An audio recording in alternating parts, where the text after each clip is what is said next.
इस वीडियो को देखने के बाद आप जो यूके की वीजा एप्लीकेशन है उसको फिल करने के लिए तैयार बैठे होंगे।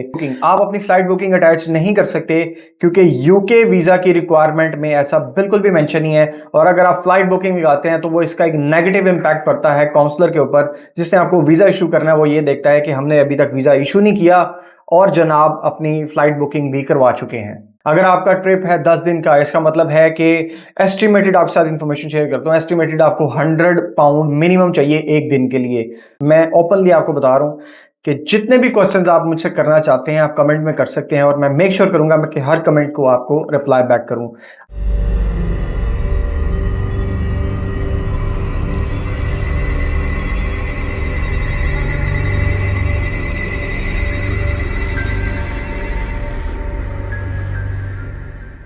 अस्सलाम वालेकुम, मेरा नाम मोहम्मद अफजाल सुबहानी है। आज आपके लिए एक नई वीडियो लेके आया हूँ जिसमें हम यूके विजिट वीज़ा के बारे में डिस्कस करेंगे।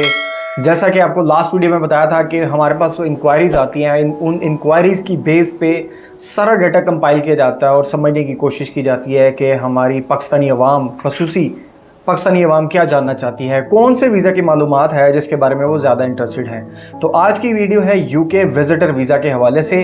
इसमें 4 कैटेगरीज आती हैं। फर्स्ट में आपका स्टैंडर्ड विजिटर वीज़ा है, उससे दूसरे नंबर पे आता है standard visitor visa for medical reasons, third पे आपकी एकेडमिक रीजंस होती हैं और फोर्थ में जो यूके इस वक्त वीज़ा इशू कर रहा है वो है 2 ईयर लॉन्ग टर्म में।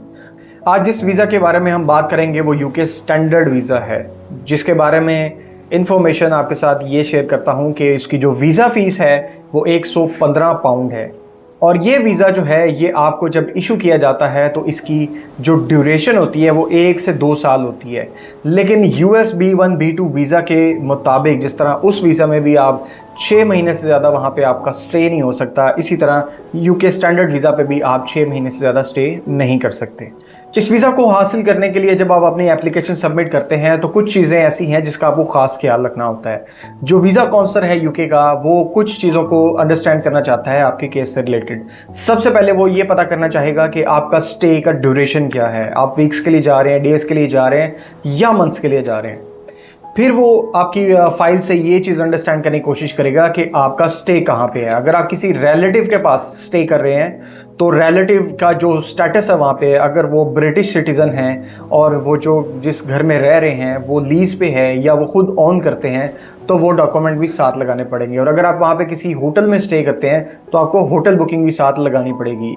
फिर वो देखना चाहेंगे कि आपका अगर ट्रिप है वो 10 दिन का है तो आपके जो ट्रिप पे कॉस्ट है आपने क्या मेंशन की हुई है। अगर आपका ट्रिप है 10 दिन का, इसका मतलब है कि एस्टिमेटेड आपके साथ इंफॉर्मेशन शेयर करता हूँ, एस्टिमेटेड आपको 100 पाउंड मिनिमम चाहिए एक दिन के लिए।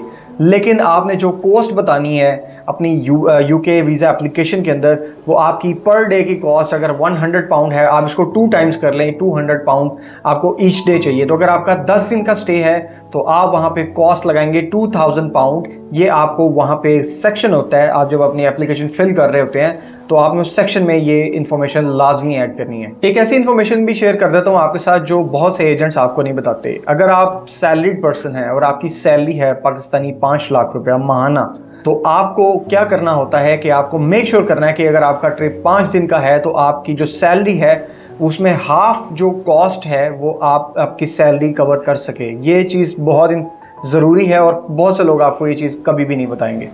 अब कुछ ऐसी चीज़ों को भी डिस्कस कर लेते हैं जो आपको मेक श्योर करना है कि आप अपनी यूके वीज़ा एप्लीकेशन में ऐड बिल्कुल मत कीजिएगा। जिसमें सबसे पहले आपकी क्रेडिट कार्ड स्टेटमेंट है। अपनी क्रेडिट कार्ड स्टेटमेंट को एज एन एविडेंस आप अटैच नहीं कर सकते।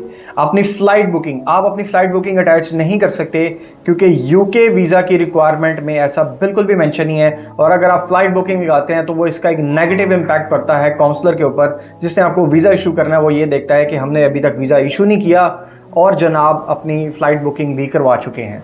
अब ये डिस्कस कर लेते हैं कि पाकिस्तान में रहते हुए यूके की वीज़ा एप्लीकेशन को कैसे फिल करना है।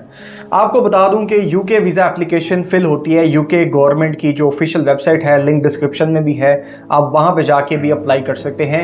और जब आप अपनी एप्लीकेशन फिल करते हैं जहां पे कुछ बड़े बेसिक से क्वेश्चंस आपसे पूछे जाते हैं जो ऑलरेडी मैं इस वीडियो में कवर कर चुका हूं, तो उन क्वेश्चंस को आंसर करने के बाद आप अपनी एप्लीकेशन वहीं पर फिल करते हैं और उसके बाद जो वीज़ा फीस है 115 पाउंड आप उसको अपने क्रेडिट डेबिट कार्ड से भी पे कर सकते हैं। जैसे ही आप ये एप्लीकेशन फिल कर देंगे, सबमिट कर देंगे, अपनी वीज़ा फीस जमा करवा देंगे, उसके बाद जो नेक्स्ट स्टेप है, आपको जो यूके की वेबसाइट है वो भी आपको राउट करेगी VFS ग्लोबल में। पाकिस्तान में VFS ग्लोबल जो है वो यूके की एप्लीकेशंस को प्रोसीड करवा रहा है। जो आपकी बायोमेट्रिक होगी वो VFS के ऑफिस होगी, जो लाहौर में भी है, इस्लामाबाद में भी है, कराची में भी है।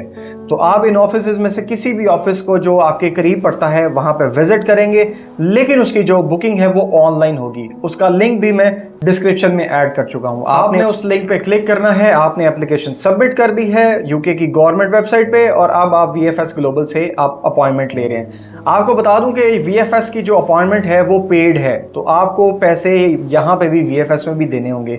इन केस अगर आप वहां पे जाके उनके VFS ऑफिस में कुछ सर्विसेज अवेल करते हैं जिसमें प्रीमियम सर्विसेज हैं, आप डॉक्यूमेंट स्कैन करना चाहते हैं, वहां पे डॉक्यूमेंट कॉपी करवाना चाहते हैं वहां पे, तो इस चीज़ के एडिशनल चार्जेस होते हैं। और VFS के ऑफिस में एक बड़ी अहम इंफॉर्मेशन आपको बता दूं कि वहां पे डेबिट क्रेडिट कार्ड एक्सेप्ट नहीं होता। VFS के ऑफिस आप जब भी जाएंगे 5-10 हज़ार अपने जेब में डाल के लाजमी लेके जाएगा, क्योंकि वहाँ पे जितनी भी ट्रांजैक्शंस हो रही हैं वो बाय कैश इन हैंड हो रही हैं। उम्मीद करता हूँ आपको ये वीडियो बहुत पसंद आई होगी, बहुत इन्फॉर्मेटिव रही होगी आपके लिए, और इस वीडियो को देखने के बाद आप जो यूके की वीज़ा एप्लीकेशन है उसको फिल करने के लिए तैयार बैठे होंगे। आपको बता दूं कि मैं अपने इस सेशन को आप इसलिए जनरेट करवाता हूँ क्या, ताकि अगर आपके कोई क्वेश्चंस हैं तो वो आप कर सकें। मैं ओपनली आपको बता रहा हूँ कि जितने भी क्वेश्चंस आप मुझसे करना चाहते हैं आप कमेंट में कर सकते हैं, और मैं मेक श्योर करूंगा कि हर कमेंट को आपको रिप्लाई बैक करूं। अपना ख्याल रखिएगा, अपने इर्द गिर्द माहौल को साफ सुथरा रखिएगा। अल्लाह हाफिज़।